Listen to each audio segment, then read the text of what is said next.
Oke, kita lanjutkan. Problematika penerapan pidana mati dalam perspektif HAM. Nah, pada dasarnya, semua negara pasti mempunyai tujuan ingin menciptakan kehidupan yang sejahtera, adil, dan makmur bagi warganya. Salah satu hal yang menghalangi tercapai tujuan tersebut adalah adanya perbuatan atau tindakan kejahatan yang dilakukan oleh warganya sendiri. Oleh karena itu, agar mereka yang melakukan tindak kejahatan ini tidak terus bertambah, maka tiap-tiap negara harus mengadakan usaha untuk mencegah dan memberantas kejahatan. Ya.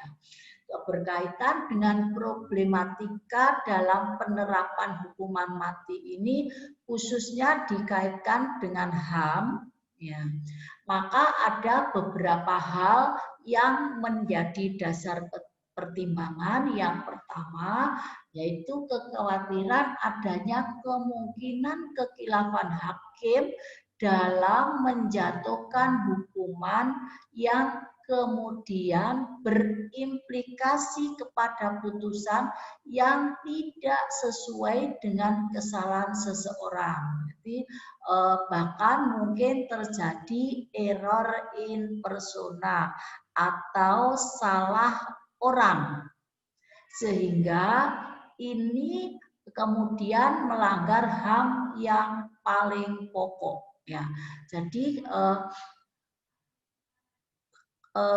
hukuman mati ini dikhawatirkan ini hanya kekhilafan hakim dalam memutus perkara. Ya, jadi kalau misalkan hakim ini memeriksa salah orang yang dijatuhi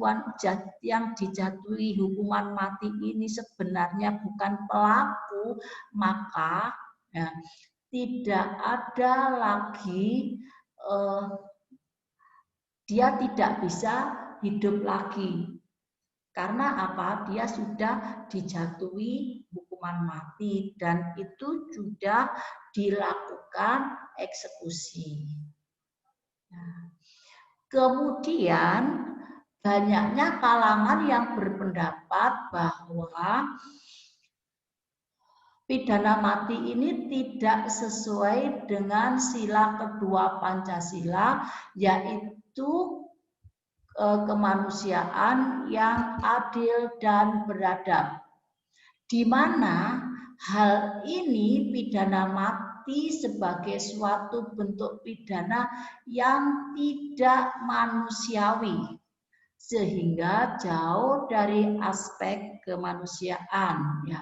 Oleh karenanya dalam penerapannya ini timbul suatu problematika di mana bertentangan dengan nilai-nilai kemanusiaan. Ya.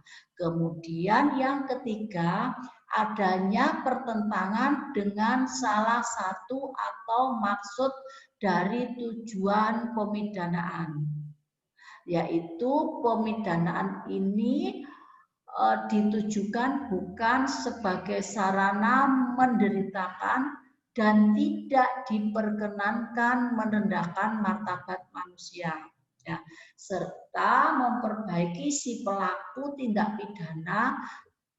Sementara pidana mati penerapannya ini menghilangkan esensi salah satu tujuan pidana. Tujuan pidana ini sebenarnya adalah untuk merehabilitasi seseorang agar seseorang yang melakukan salah ini kemudian dia dipidana, kemudian di situ diberi pembinaan, diberi rehabilitasi, tujuannya agar setelah dia menjalani pemidanaan, dia insaf, kemudian tidak melakukan tindak pidana lagi. Tetapi apabila tindak pidana mati ini dijatuhkan, maka seseorang tidak bisa lagi memperbaiki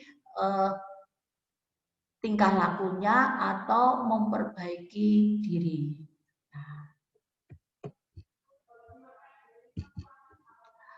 Sekian dulu materi dari saya. Apabila ada pertanyaan, silakan menulis di kolom diskusi. Sekian, wassalamualaikum warahmatullahi wabarakatuh.